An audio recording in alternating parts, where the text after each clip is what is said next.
In other news now, a 6-year-old is dead. A woman that's related to that child is the suspect. In other news now, a 6-year-old is dead. A woman that's related to that child is the suspect.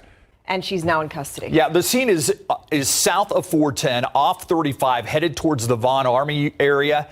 Our John Paul Barajas is there, was just briefed by police. John Paul, give us the very latest. Imagine a sunny afternoon interrupted by chaos and horror. A Texas apartment complex, typically filled with the laughter of children, suddenly becomes the stage of a nightmare. Okay. Hey, Steve, we're getting kicked off the property right now. We're getting kicked off the property, but We were just told by police that a 6-year-old girl is dead. A female family member is the suspect and is in custody. They did not tell us the exact relation between the two. The tranquility of the Frontera Crossing Apartments shatters as the police respond to a disturbance call. Their arrival reveals a scene that chills the bones and stirs the soul. A precious life, barely 6 years old, lies unresponsive. Young Hosanna, a girl known for her love of the violin and dreams of cheerleading, is found with a dreadful wound marring her small frame. Now, they said when they first arrived here on scene at the Frontera Crossing apartment complex, south of 410, headed towards Von Army, that it was a chaotic scene. They didn't get into too many details about what that chaos was, except for the fact that it was between family and neighbors.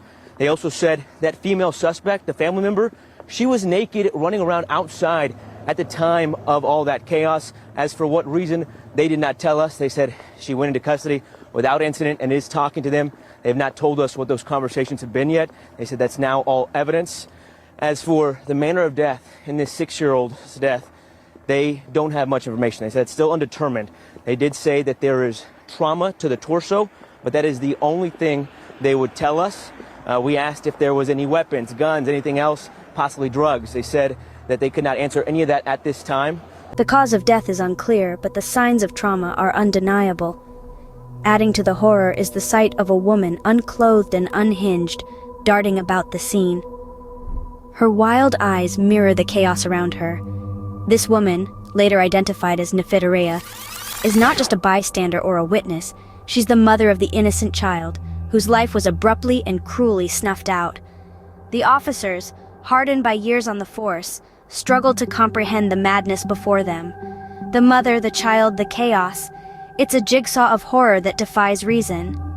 So I cannot answer any of that at this time because it's still an active investigation. So currently, everything inside the apartment where the 6-year-old was found is now going to be a crime scene.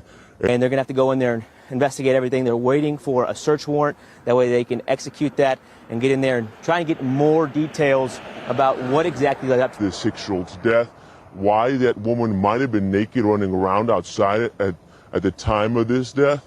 But again, lots of questions that are yet to be answered. We'll stay on top of this story and bring you the latest. John Paul Barajas, KSAT 12 News.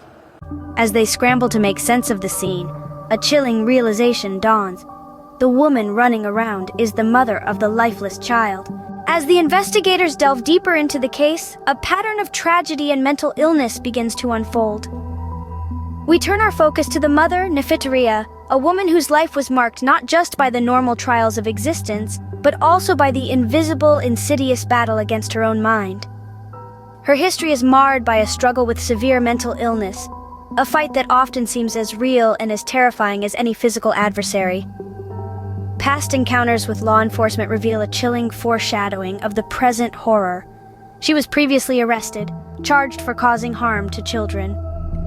These incidents, now viewed under the harsh light of recent events, paint a picture of a life spiraling out of control, a mind teetering on the edge. Nephiterea now finds herself held captive by the consequences of her actions, tethered to reality by the weight of a $1 million bond. She stands accused of capital murder, a charge that carries the heavy shadow of ultimate retribution. A tale of a mother, a victim of her own mind's torment, now stands accused of an unthinkable crime against her own flesh and blood. Amidst the horror and tragedy, let us not forget the innocent life lost. A vibrant 6-year-old girl named Hosanna. She was a spark of joy in a world too often overshadowed by darkness.